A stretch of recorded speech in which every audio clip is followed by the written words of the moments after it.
Hello students, so in this video we are going to study Joule-Thomson effect.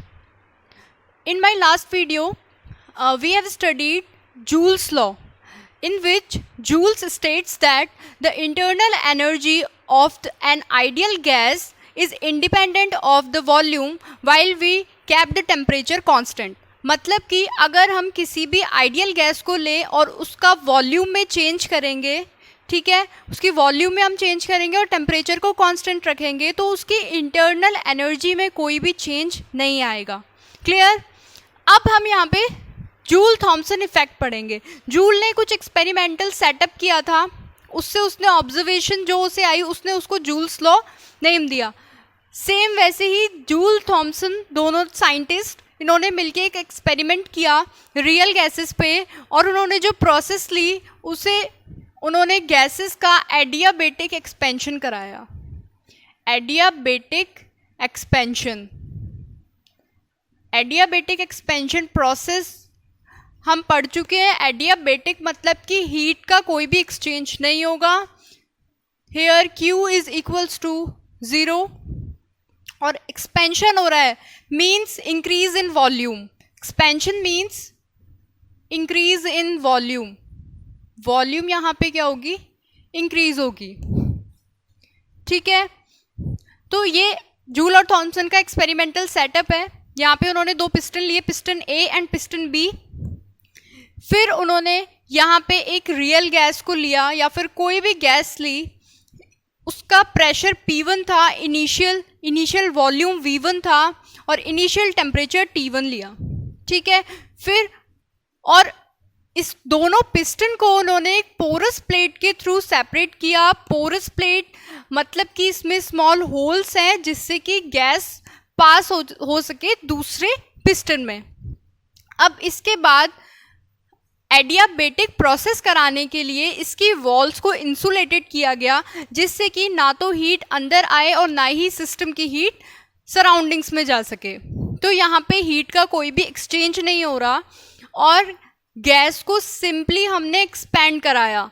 तो जब expand कराएंगे तो यहाँ पे जो प्रेशर पिस्टन A में जो प्रेशर उन्होंने माना, इस प्रेशर को उन्होंने हाई प्रेशर लिया. प्रेशर इस पिस्टन में कैसा है? हाई प्रेशर है.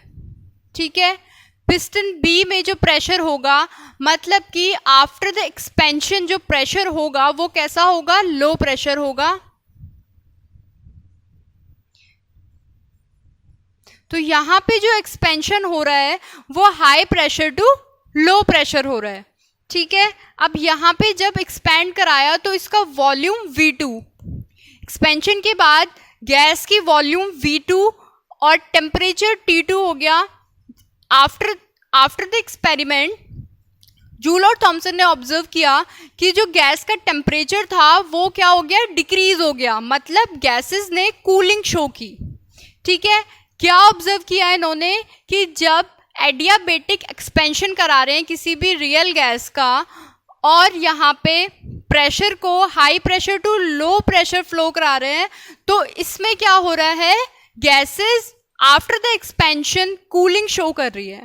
ठीक है, अब कूलिंग शो क्यों कर रही है उसका रीजन हम देखेंगे. यहाँ पे बस इसकी ऑब्जर्वेशन को आप समझो कि जूल थॉमसन ने एक्सपेरिमेंट किया और उन्हें ऑब्जर्व क्या हुआ. ठीक है, तो क्या ऑब्जर्व हुआ कि जब उन्होंने किसी भी गैस का एडियाबेटिक एक्सपेंशन कराया, ठीक है, एडियाबेटिक एक्सपेंशन कराने के बाद जो उन्हें टेम्परेचर में, गैस के टेम्परेचर में क्या मिला?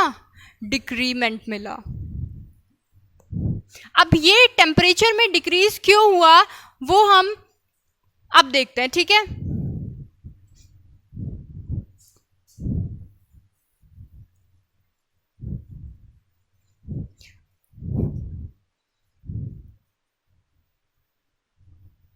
explanation of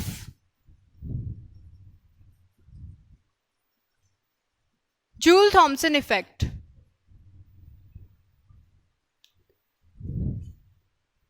Joule-Thomson effect को हम उसकी एक्सप्लेन करेंगे तो ये क्लियर हो जाएगा कि गैस का टेम्परेचर डिक्रीज क्यों हुआ.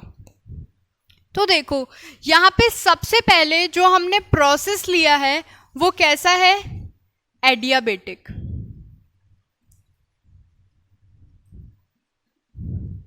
इन एडियाबेटिक प्रोसेस हम सब जानते हैं कि यहाँ पे हीट क्या होगी, ज़ीरो होगी, ठीक है। हीट यहाँ पे क्या होगी, ज़ीरो होगी। According to first law of thermodynamics, first law of thermodynamics का मैथमेटिकल एक्सप्रेशन हमें अच्छे से पता है क्या होता है। According to first law of thermodynamics यहां पे क्या हो जाएगा, U is equals to Q plus W। यहां पे एडियाबेटिक प्रोसेस है इसलिए Q क्या हो जाएगा, ज़ीरो। तो यहां पे इंटरनल एनर्जी वर्क के इक्वल होगी। अगर इंटरनल एनर्जी माइनस में होगी तो वर्क भी कैसा होगा, माइनस में आएगा, क्योंकि दोनों की वैल्यू क्या है, इक्वल है। अब इस एक्सपेरिमेंट में देखो, यहाँ पे कोई भी गैस जो है वो सराउंडिंग से कुछ हीट नहीं ले सकती, ना ही अपनी हीट वो सराउंडिंग को दे सकती है। तो यहाँ पे हीट ज़ीरो है। तो सिस्टम की जो इंटरनल एनर्जी है, और यहाँ पे हमें ये भी पता है फर्स्ट लॉ से कि यहाँ पे कुछ ना कुछ वर्क हो रहा है, तो जो वर्क हो रहा है उसके लिए एनर्जी सिस्टम ने कहाँ से ली, गैस की इंटरनल एनर्जी से ली, ठीक है। यहाँ पे जो वर्क के लिए एनर्जी चाहिए थी वो सिस्टम ने ही प्रोवाइड की। सिस्टम में जो गैस है, सिस्टम जहाँ मैं बोल रही हूँ वहाँ पे आप क्या समझोगे, गैस की बात हो रही है, क्योंकि यहाँ पे हमने गैस को सिस्टम ले रखा है। तो यहाँ पे जो वर्क करने के लिए एनर्जी चाहिए थी वो सिस्टम से ली गई, ठीक है। तो जो गैस के पास या सिस्टम के पास ऑलरेडी एनर्जी प्रेजेंट होती है वो इंटरनल एनर्जी होती है, ठीक है, पढ़ चुके हैं हम पहले। तो इंटरनल एनर्जी अगर वर्क डन में यूज हो रही है, इसका मतलब इंटरनल एनर्जी में क्या हो रहा है, डिक्रीमेंट। वो यूज हो रही है वर्क डन में तो उसमें डिक्रीमेंट होगा। यहाँ पे क्या हो रहा है, इंटरनल एनर्जी में डिक्रीमेंट हो रहा है, ठीक है। अब इंटरनल एनर्जी, जूल्स लॉ में हमने फर्स्ट लाइन पढ़ी थी कि इंटरनल एनर्जी किस किस का फंक्शन होती है, टेम्परेचर का फंक्शन होती है। आइडियल गैस के केस में सिर्फ टेम्परेचर का फंक्शन होती है, अगर हम और गैसेस की बात करें तो टेम्परेचर और प्रेशर दोनों का फंक्शन होती है। तो यहाँ पे टेम्परेचर पे डिपेंड करती है इंटरनल एनर्जी। जब इंटरनल एनर्जी में डिक्रीमेंट हो रहा है तो टेम्परेचर में भी क्या होगा, decrement. That's why gases show cooling. समझे, यहाँ पे इंटरनल एनर्जी में डिक्रीमेंट हो रहा है। इंटरनल एनर्जी किसका फंक्शन होती है, टेम्परेचर का। तो टेम्परेचर भी क्या होगा, डिक्रीज होगा। इसलिए टेम्परेचर डिक्रीज हो रहा है एक्सपेंशन के बाद, और गैसेस क्या कर रही है, कूलिंग शो कर रही है। अब कुछ एक्सेप्शन है, यहाँ पे सारी गैसेस शो नहीं करती कूलिंग। हाइड्रोजन और हीलियम एक्सेप्शन है, वो हीटिंग शो करते हैं। वो क्यों करते हैं वो हम इस टॉपिक के एंडिंग में समझेंगे, ठीक है, कि वो हीटिंग शो क्यों करते हैं, उसका एक रीजन है। अब आपको यहाँ तक क्लियर हो गया कि यहाँ पे हमने क्या समझा कि यहाँ पे कूलिंग शो, गैसेस क्यों कूलिंग शो कर रही है, ठीक है। तो हमने ये समझ लिया कि टेम्परेचर डिक्रीज क्यों हो रहा है। अब हम देखेंगे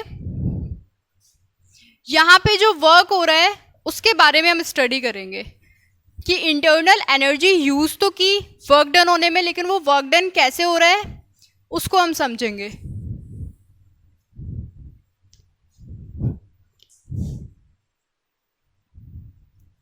देखो, work done in the whole process.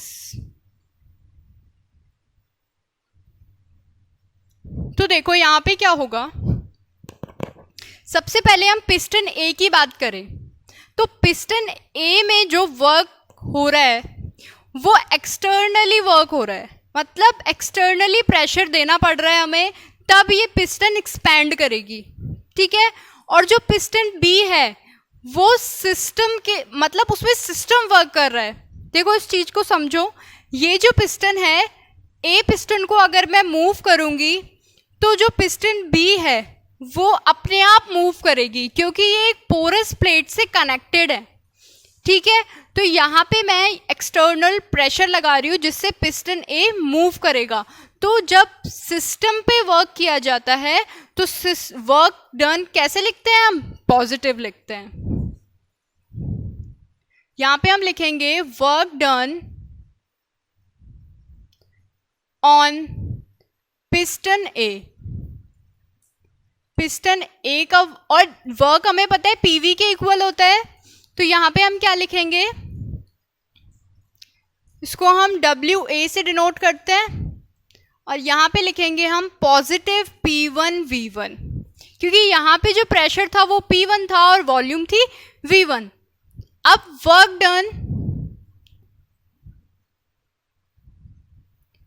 Done on piston B. Piston B की अगर बात करें तो यहाँ पे डब्ल्यू बी से इसका वर्क डन डिनोट होगा और इसका जो वर्क डन आएगा वो नेगेटिव में आएगा, क्योंकि इस केस में work done by the system हो रहा है, ठीक है। ऑन द सिस्टम था तो वर्क पॉजिटिव आया, बाय द सिस्टम होगा तो नेगेटिव आएगा। क्लियर? अब इसके बाद हम नेट वर्क डन की बात करें, क्योंकि हम तो होल प्रोसेस का वर्क डन निकाल रहे हैं, तो नेट वर्क क्या हो जाएगा? W A plus W B. Okay, तो यहाँ पे W net is equals to क्या हो जाएगा? P1 V1 minus P2 V2। Clear? अब यहाँ पे हमें पता है कि इस प्रोसेस में जो वर्क है और चेंज इन इंटरनल एनर्जी है वो क्या है? इक्वल है। तो यहाँ पे मैं लिख सकती हूँ del U is equals to P1 V1 minus P2 V2। हमने अभी देखा था कि वर्क और इंटरनल एनर्जी इस केस में, इस एक्सपेरिमेंट में क्या आ रही है, एडियाबेटिक एक्सपेंशन में क्या होती है? वो इक्वल होती है, ठीक है। अब इसके बाद देखो ये आ गया। अब इंटरनल एनर्जी को हम ऐसे लिख सकते हैं U2 minus U1 is equals to P1 V1 minus P2 V2। Clear? अब इसके बाद आप क्या करोगे कि P2 V2 को आप लेफ्ट हैंड साइड ले आओ, तो क्या हो जाएगा? ये U2 plus P2 V2 is equals to U1 plus P1 V1। अब U प्लस PV क्या होता है? Enthalpy H। तो हम यहाँ पे, मैं ऊपर वाला पार्ट इरेज कर रही हूँ।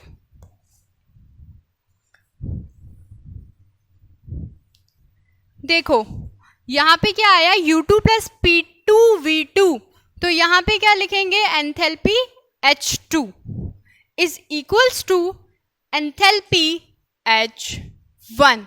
इसका मतलब क्या हुआ? इस प्रोसेस में एंथैल्पी में कोई भी चेंज नहीं आ रहा है थ्रू आउट द एक्सपेंशन। यहाँ पे जो एंथैल्पी H1 की थी वही एंथैल्पी एक्सपेंशन के बाद उस सिस्टम की, गैस की, वही एंथैल्पी रहेगी। इसका मतलब इस प्रोसेस को क्या बोल सकते हैं? Isoenthalpic process. This process is called isoenthalpic process,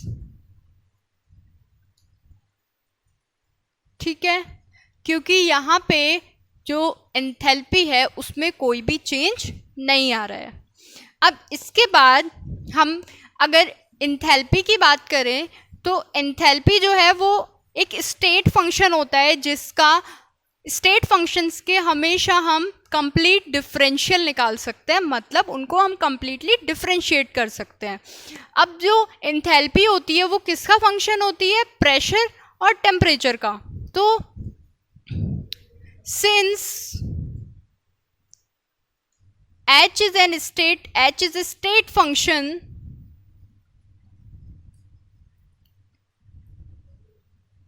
और H किसका फंक्शन होता है? प्रेशर एंड टेम्परेचर का। ऑन डिफरेंशिएट करने के बाद क्या मिलेगा? यहाँ पे DH डेल H एक बार करेंगे प्रेशर के रेस्पेक्ट में, एक बार करेंगे टेम्परेचर के रेस्पेक्ट में, तो डेल पी इस बार कांस्टेंट, जब हम प्रेशर के रेस्पेक्ट में कर रहे हैं तो टेम्परेचर कांस्टेंट रहेगा, ठीक है, dp plus del H upon del T, अब यहाँ पे प्रेशर कांस्टेंट होगा dt। क्लियर, ये चीज समझ आई। कंप्लीटली डिफरेंशिएट किया है एंथैल्पी को, क्योंकि एंथैल्पी जो है वो स्टेट फंक्शन होती है, उसका कंप्लीट डिफरेंशियल पॉसिबल होता है। अब इसके बाद हमने del H del T at constant pressure, ये हम पढ़ चुके हैं, ये किसके इक्वल होता है, सीपी के इक्वल होता है।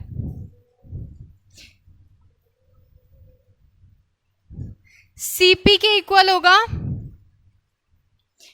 Heat capacity eight constant pressure, ठीक है। अगर किसी को ये हीट कैपेसिटी मैं कैसे लिख रही हूँ ये समझ नहीं आया तो मेरी हीट कैपेसिटी वाली वीडियो जाकर देखो, आपको क्लियर हो जाएगा। तो यहाँ पे मैं डायरेक्टली वैल्यू पुट करूंगी, Cp is equals to del H upon del T P, ये Cp के इक्वल होता है, ठीक है। अब इस Cp की वैल्यू को मैं यहां पे पुट करूंगी। On putting the value of Cp in equation 1 लिख सकते हो, ठीक है। तो यहां पे वैल्यू पुट करने के बाद क्या आ जाएगा, D H is equals to del H by del P at constant temperature dp plus cp dt। देखो क्लियर है ये कैसे आया। अब इसके बाद हमने अभी क्या पढ़ा था कि ये जो प्रोसेस है ये कैसा है, आइसो एंथैल्पिक प्रोसेस है, तो इसके लिए dH की वैल्यू कैसी हो जाएगी, 0 हो जाएगी, ठीक है। 0 क्यों लिखा, क्योंकि ये प्रोसेस कैसा है, आइसो एंथैल्पिक प्रोसेस है।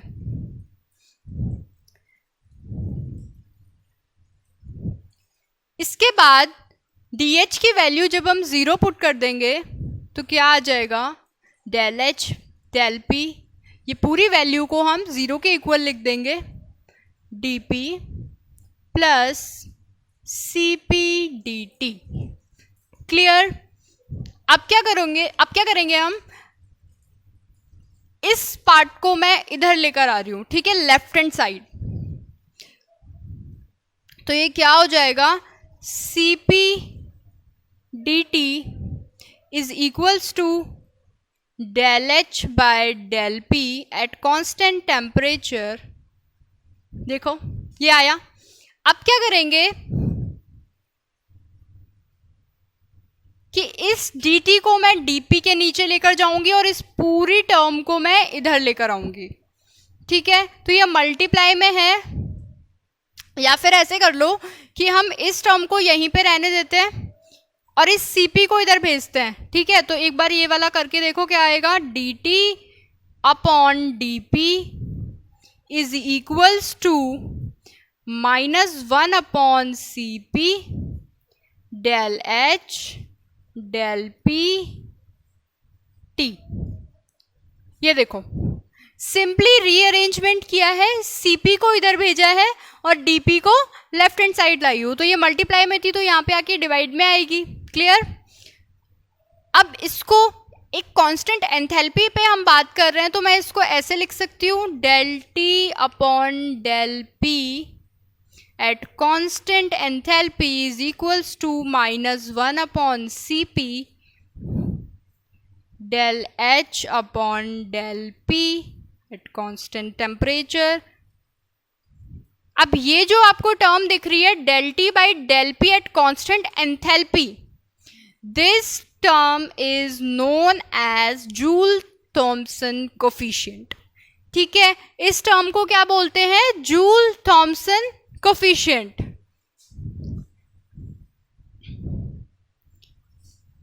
Del T upon del P at constant enthalpy is equals to, is known as Joule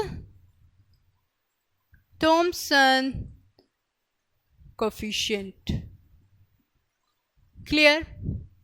ये हमने जूल थॉमसन कोफिशिएंट की वैल्यू डिराइव की है। अब जूल थॉमसन कोफिशिएंट की वैल्यू कब कब क्या क्या आती है वो उसके बारे में हम स्टडी करते हैं। ठीक है,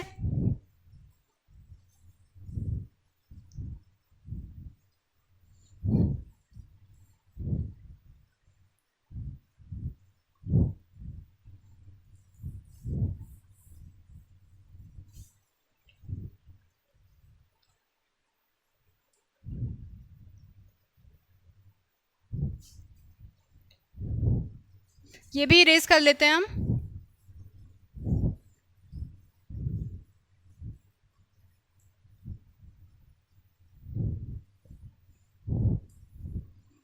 अब देखेंगे हम जूल थॉमसन कोफिशिएंट के बारे में।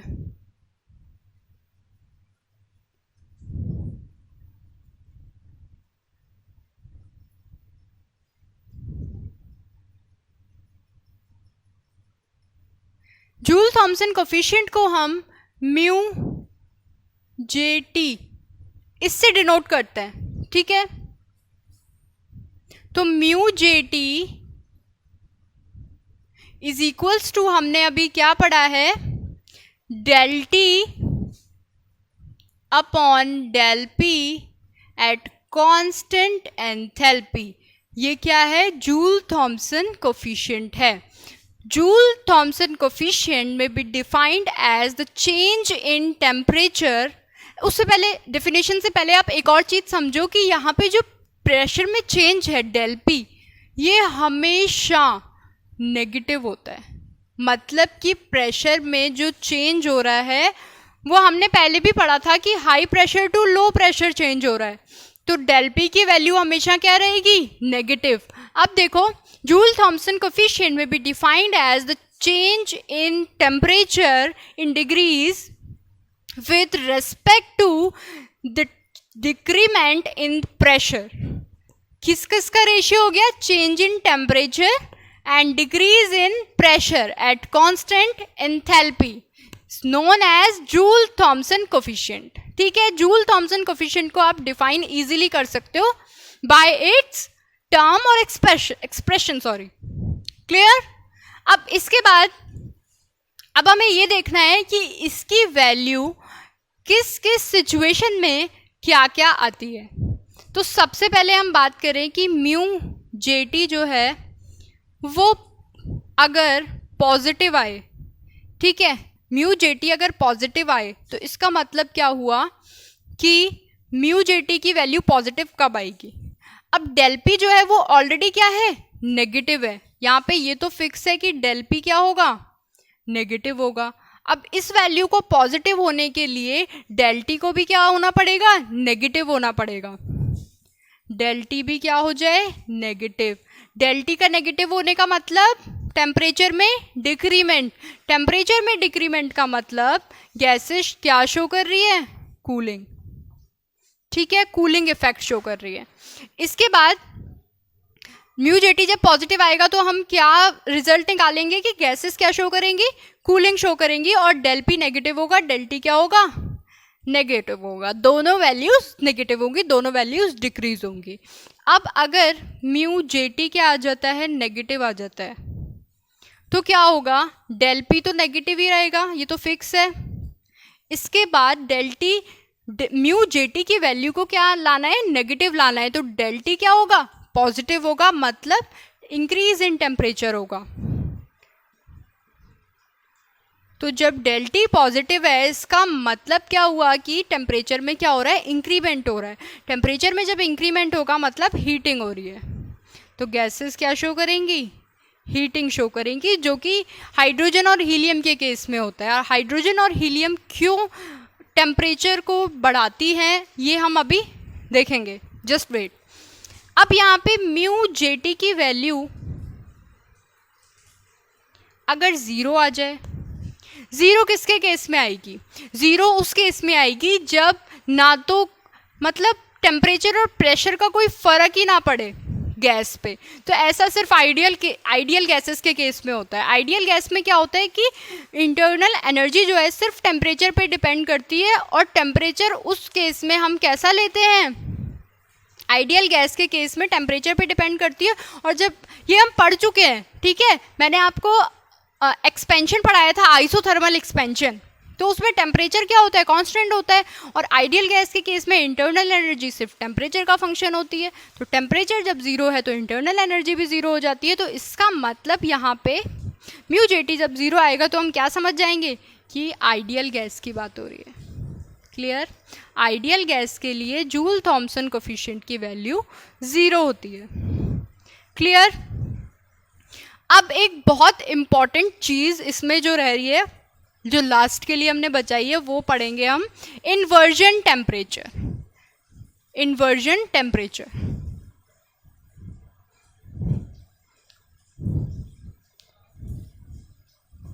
देखो इन्वर्जन टेम्परेचर ऐसा टेम्परेचर है जो कि हर गैस के पास होता है।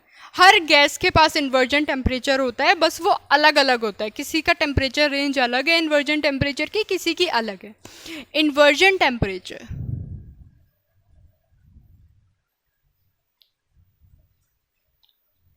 इन्वर्जन टेम्परेचर पे कोई भी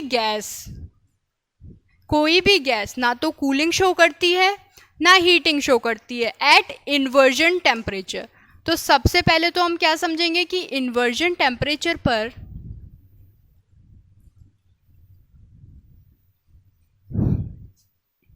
gases neither show cooling nor show heating, ना तो कूलिंग शो करेंगी ना ही हीटिंग। ठीक है, अब बात आती है कि इन्वर्जन टेम्परेचर से बिलो वाला टेम्परेचर और इन्वर्जन टेम्परेचर से ऊपर वाला टेम्परेचर। तो अगर हम उसकी बात करें तो इन्वर्जन टेम्परेचर जिस गैस का